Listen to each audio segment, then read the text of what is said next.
Super Saravana stores. தமிழக அரசியல்ல ரொம்ப நாள் போராட்டத்துக்கு அப்புறமா தேமுதிக பொதுச் செயலாளர் பிரேமலதா விஜயகாந்த் தனது கூட்டணி குறித்து ஒரு முடிவுக்கு வந்திருக்காரு. தற்பொழுது திமுக தேமுதிக கூட்டணி அறிவிக்கப்பட்டிருக்கு. இந்த கூட்டணி எப்படி ஏற்பட்டது, இதன் பின்னணியில நடந்த விவகாரங்கள் என்ன, திமுக தேமுதிக இந்த ரெண்டு கூட்டணியால் யாருக்கு என்ன லாபம் என்பது தொடர்பான புதிய கருத்து கணிப்புகள் வெளியே வந்திருக்கு. இது பற்றி ஜெம் தொலைக்காட்சி வழங்கும் சிறப்பு செய்தி தொகுப்பை தற்பொழுது பார்க்கலாம்.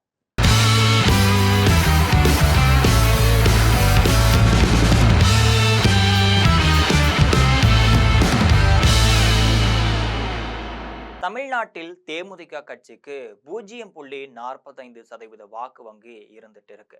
இந்த நிலையில தான் தேமுதிகவோடு கூட்டணி வைக்க வேண்டும் அப்படின்னு பிரேமலதா விஜயகாந்த் தரப்புல ஏராளமான கோரிக்கைகள் முன்வைக்கப்பட்டிருக்கு. இந்த நிலையில தான் பிரேமலதா விஜயகாந்த் தேமுதிகவுடன் கூட்டணி வைத்துக் கொள்வதா அறிவிச்சிருக்காரு.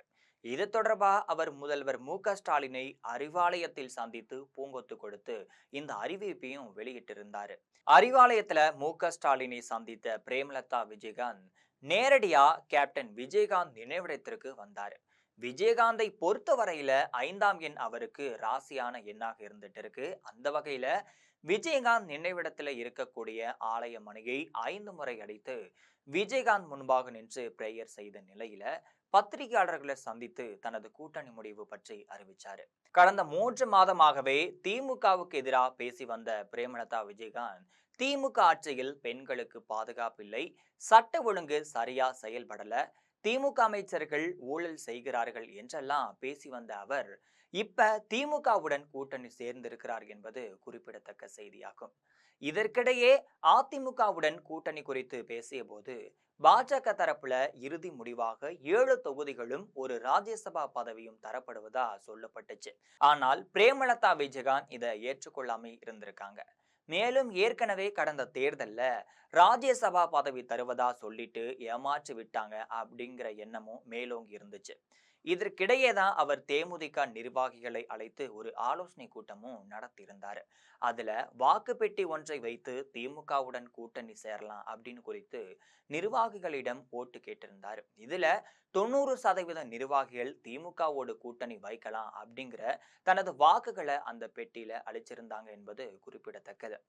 இதற்கிடையே தான் அமைச்சர்கள் ஏவவேலு, தங்கம் தென்னரசு மட்டும் இல்லாம சபரிசன் இவங்க 3 பேரும் பிரேமலதா விஜயகாந்திடம் பேச்சுவார்த்தையும் நடத்தினாங்க.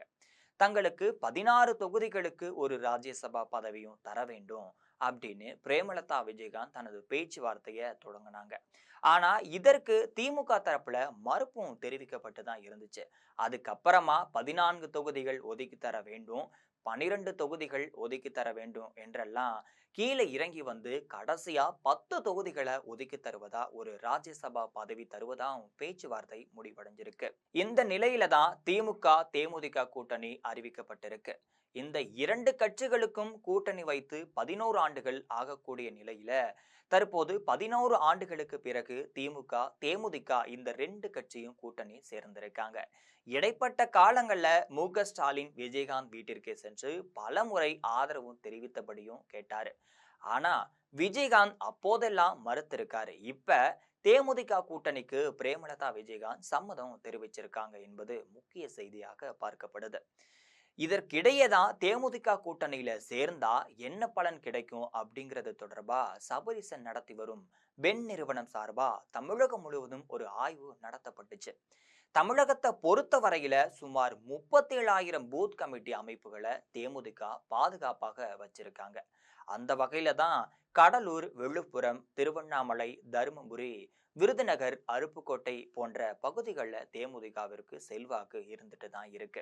தேமுதிகவை கூட்டணியாக சேர்த்துக்கிட்டா அது திமுகவிற்கு பலமாக பார்க்கப்படுது. அந்த வகையில தான் 2 பேரும் கூட்டணி சேர்ந்து போட்டியிடும் சூழ்நிலை சுமார் 30 தொகுதிகளில் வெற்றி உறுதி செய்யப்பட்டிருக்கு. சபரிசன் நடத்தி வரக்கூடிய பென் அமைப்பு தெரிவித்த இந்த தகவல் அடிப்படையில தான் திமுக தற்போது கூட்டணி அமைச்சிருக்கு. தேமுதிகவிற்கு 10 தொகுதிகளும் ஒரு ராஜ்யசபா பதவியும் தருவதா இந்த ஒப்பந்தம் செய்யப்பட்டிருக்கு. இதுல விருதுநகர் தொகுதி விஜயகாந்த் மகன் விஜய பிரபாகரனுக்கும் ஒதுக்கப்பட்டிருக்கு. விருதுநகர் தொகுதியில விஜய பிரபாகரன் வெற்றி பெற்றா அவர் சட்டமன்ற உறுப்பினராக சட்டசபைக்கு செல்வார். ஒருவேளை தோல்வியை தழுவுனா அவருக்கு ராஜ்யசபா பதவி தரப்பட்டு டில்லிக்கு செல்வார் என்பது பின்னணி செய்தியாகும். இதற்கிடையேதான் திமுக தேமுதிக கூட்டணி குறித்து எடப்பாடி பழனிசாமியிடம் நிருபர்கள் பல கேள்விகள் கேட்டபோது, கூட்டணி குறித்து முடிவெடுப்பது ஒவ்வொரு கட்சியின் தலைவர் விருப்பத்தை பொறுத்தது அப்படின்னு பதிலும் அளிச்சிருந்தாரு.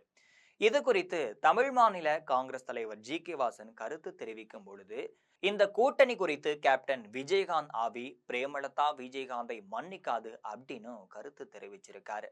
இதற்கிடையே தான் இன்னும் ஒரு சில தினங்கள்ல தேமுதிக தரப்புல வேட்பாளர்கள் நேர்காணல் நிறைவடைய இருக்கு. தமிழ்நாடு முழுவதுமே தேமுதிக நிர்வாகிகள் இப்ப உச்ச நிலைக்கு தள்ளப்பட்டிருக்காங்க. தேர்தல் தேதி அறிவிக்கப்பட்ட உடனே தேமுதிக தரப்புல 10 தொகுதிகளுக்கான வேட்பாளர்கள் அறிவிக்கப்படுவார்கள் அப்படிங்கிறது தற்போதைய செய்தியாகும். இது போன்ற அரசியல் பின்னணி செய்திகளை அன்றாடம் தெரிந்து கொள்ள ஜெம் தொலைக்காட்சியுடன் எப்பொழுதும் இணைப்பில் இருங்கள்.